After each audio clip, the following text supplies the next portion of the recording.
कि आपके कुरान की जो पहली आयत है, इकरा बिस्मे रब्बिल कल्लजी खलक, उसका पहला शब्द जिसका मतलब है पढ़ो, और आज आप वो कौम बन गए हैं जो देश का सबसे अनपढ़ कौम है। राजनीति का मजलिस नहीं है। मुसलमानों को मशवरे की जरूरत क्या है, क्यों इस मजलिस की जरूरत है, इसको समझने की बात है। आखिर इस मजलिस को क्यों आहूत किया गया है।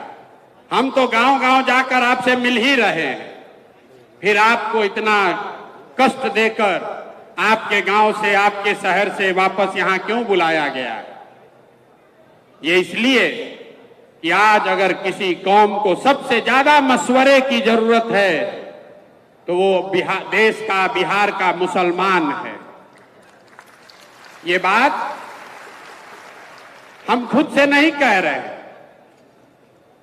ये पैगंबर साहब ने आपको बताया, जब आगे का रास्ता न दिखे, जब आगे का रास्ता न दिखे तो मशवरे में खैर है,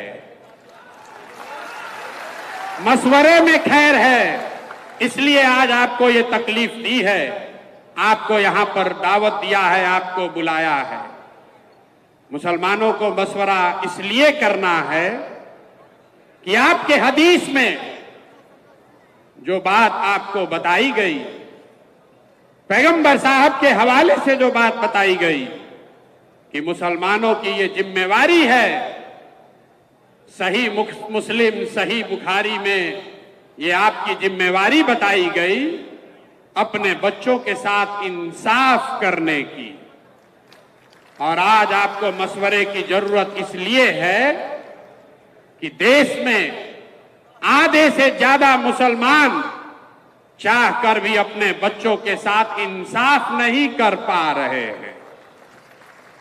आपको ये आपके हदीस में बताया गया है, अपने बच्चों की तालीम की, तरबियत की, पढ़ाई की, परवरिश की आप वो नहीं कर पा रहे। तो मशवरा इसलिए करना है कि इस व्यवस्था को कैसे सुधारा जाए ताकि मुसलमान होने के नाते आप अपने बच्चों के साथ इंसाफ कर सकें। ये मशवरे की जरूरत इसलिए है कि आपके कुरान की जो पहली आयत है, इकरा बिस्मे रब्बिल कल्लजी खलक, उसका पहला शब्द, उसका पहला शब्द इकरा, जिसका मतलब है पढ़ो, जिसका मतलब है पढ़ो। और आज आप वो कौम बन गए हैं जो देश का सबसे अनपढ़ कौम है। इसलिए आपको मशवरे की जरूरत है। आपको मशवरे की इस मजलिस में आने की इसलिए जरूरत है कि जिस कौम ने, आपके पुरखों ने अपने खून पसीने से इस देश की आजादी में, इस देश को बनाने में कुर्बानी दी, उसी देश के पार्लियामेंट में,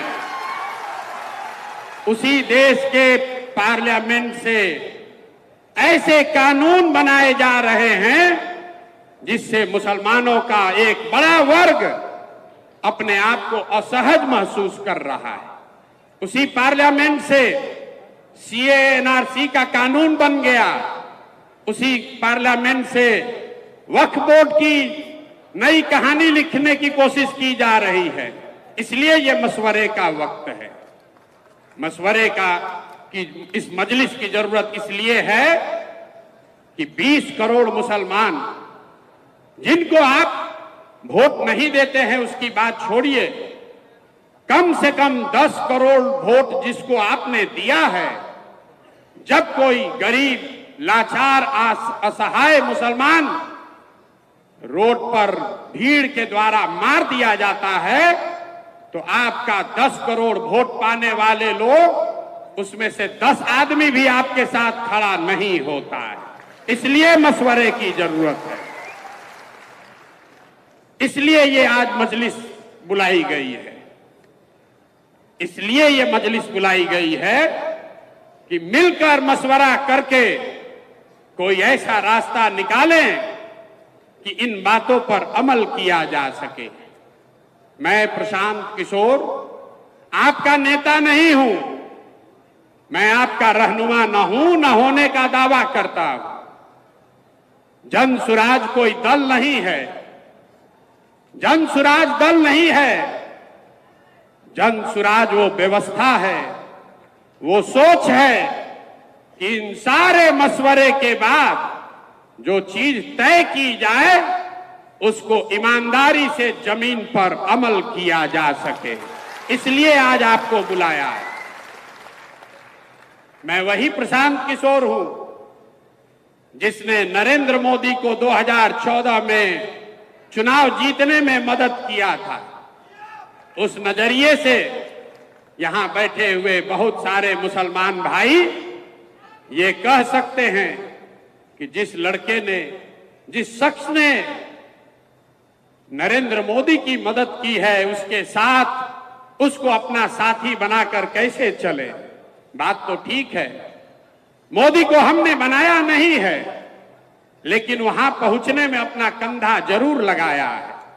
लेकिन अगर आप मेरे परिचय का ये हिस्सा जानते हैं कि 2014 में हमने मोदी को जिताने में कंधा लगाया है, तो यहां बैठे हुए बहुत सारे शख्स ये भी जानते हैं कि 2015 से 2021 तक इस देश में मोदी और भाजपा जहां कहीं भी चुनाव हारे हैं, हराने वाला दल और नेता कोई भी हो, उन नेताओं और दलों के पीछे भी इसी प्रशांत किशोर ने कंधा लगाया है। ये मेरा परिचय है, इसको जान लीजिए। ये परिचय का दोनों पहलू है, इसको अपने कसौटी पर कस लीजिए, आंख बंद करके भरोसा मत कीजिए।